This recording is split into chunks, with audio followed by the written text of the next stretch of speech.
Hola, ¿qué tal? Yo soy Florencia, soy la profe de metodología de la investigación y bueno, la intención de este video es hacer una pequeña introducción como para que tengan en esta primera semana una idea, una aproximación a lo que se va a tratar este espacio durante este cuatrimestre. Así que bueno, voy a dejar de compartir y les voy a mostrar un PowerPoint que nada, después se lo voy a subir en un formato en PDF para que ustedes lo tengan y para que recurran a ese material, ¿bien? Quería que veamos un archivito y bueno, vamos a hacer una presentación. Como yo les decía, esta es la materia metodología de la investigación. Eh, Cuando nosotros hablamos de investigar, estamos pensando justamente en, en un espacio donde la idea es que podamos elaborar un proceso donde nuestras inquietudes, nuestras preguntas frente a un problema lo podamos desarrollar, donde esas inquietudes nos motiven, poder indagar. Yo sé que hay veces que investigar se asocia a buscar información y vamos a ver que no es solamente eso, sino que es todo un proceso incluso también de descubrimiento, de crítica, que implica nuestra propia mirada sobre cómo conocemos el mundo. Cuando decimos metodología, estamos pensando en un término que por su etimología griega implica una serie de caminos, ¿sí? Es como todo un proceso. Bueno, si nosotros lo pensamos en esta área, la metodología tiene que ver con eso, con que hay un aprendizaje de ciertos pasos ordenados. ¿Por qué? Porque tenemos que tener una prolijidad, si se quiere, a la hora de investigar, aunque la experiencia misma les va a hacer sentir que hay como un caos, pero un caos ordenado.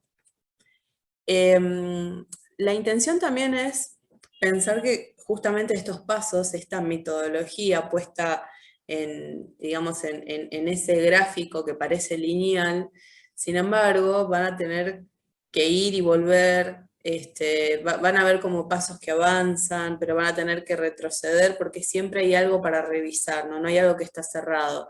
Ya como una primera idea de lo que implica investigar es seleccionar un tema, ¿sí? Uno no puede arrancar a investigar sin saber sobre qué va a investigar y sin saber cuál es el problema, ¿no? O sea, porque yo puedo investigar drogadicción, que ese es un tema, pero ¿cuál es el problema con la drogadicción, por ejemplo, ¿no? ¿Qué implica? Hay un territorio, hay un grupo en particular. Entonces, esto es como para que nosotros vayamos ya chipeando un poquito la cabeza a dónde apunta, ¿no? Y que vamos a tener una serie de metas que tendremos que cumplir, que tenemos que demostrar que las queremos cumplir. Elaborar un marco teórico implica como los lentes, ¿no? Tener una percepción sobre ese problema, ¿no? Yo no me paro desde un lugar porque sí, no busco información ni lo entrego así porque sí. Lo que voy a decir, lo que voy a analizar, lo que voy a afirmar tiene que ver con eso, con un marco teórico, con un marco conceptual. Quizás con un supuesto, una hipótesis a modo de, bueno, demostrar por qué la drogadicción es el flagelo en los jóvenes. Bueno, eso es lo que ustedes, de acuerdo al tema que quieran elegir, van a ir planteando. Y después tiene que ver con cómo vamos a diseñar esa investigación, cómo vamos a operar, si vamos a hacer encuestas, si vamos a hacer entrevistas. Bueno, y finalmente, elaborar un informe.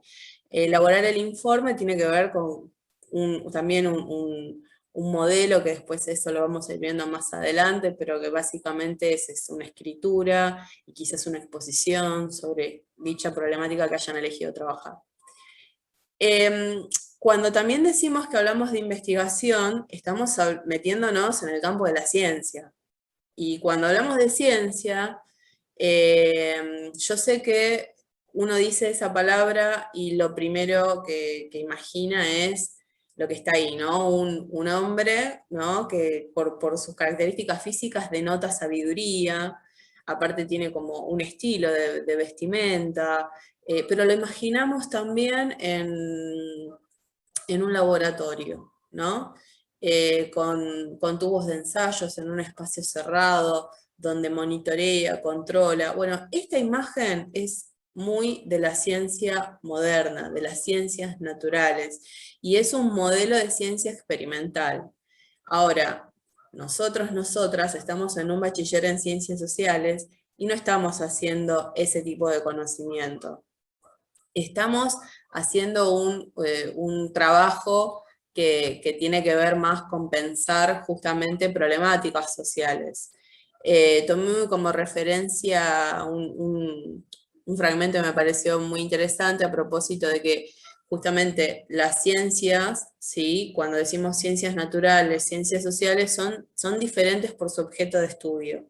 O sea, el objeto que quieren conocer, que es, si bien son fenómenos, por eso le decimos ciencias fácticas a las naturales y a las sociales, la diferencia acá es que los hechos biológicos no los podemos interpelar como sí podemos interpelar personas que tienen una dimensión histórica, que tienen ciertos comportamientos, que están arraigados en un lugar determinado, con una historia determinada. Es decir, hay procesos socioculturales, socioantropológicos, que no, digamos, se trasladan a las ciencias naturales, ni el modo en que las ciencias naturales, la química, la biología, bueno, pueden de alguna manera llevar a cabo con las ciencias sociales. Hay diálogos de saberes, por supuesto. Por supuesto, si hablamos de problemática de la crisis ambiental, seguramente sociales y ciencias naturales pueden ir de la mano. Pero me parece que es importante darle relevancia a que las sociales también son ciencias en sí, y que también tienen sus propios procesos. Y para que esto no nos quede como la idea de ciencia siempre asociada a las naturales, a eso me refiero. Por eso también es importante cuando hablamos de investigación y que nos vamos a meter con cuestiones más de lo social, cómo de alguna manera a la hora de hacer ciencia tenemos que pensar en algo que seguramente habrán escuchado, es el método científico.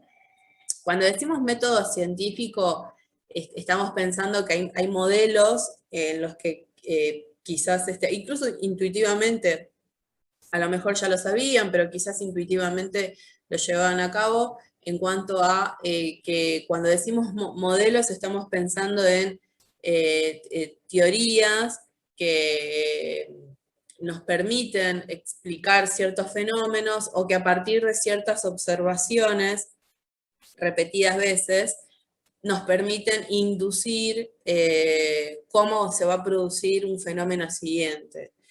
A veces nos movemos con esos modelos, los modelos inductivos o los modelos hipotéticos o hipotéticos deductivos.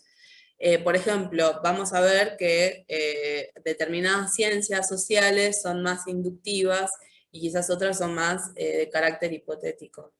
Pero bueno, en definitiva, piensen en esto, que cuando nos metamos con algo como metodología de la investigación es que vamos a apelar a instrumentos y que en función de qué modelo, si es más inductivo, si es más hipotético, nos vamos a meter a investigar, ¿bien? Y por supuesto algo que también es relevante, que cada ciencia dentro de ese conjunto de las ciencias sociales, por ejemplo la historia, la economía, también tienen su propia metodología. Todas las ciencias sociales trabajan con un método científico, o inductivo, o hipotético-deductivo, pero cada uno puede tener una diferencia y ahora lo vamos a ver bien por qué.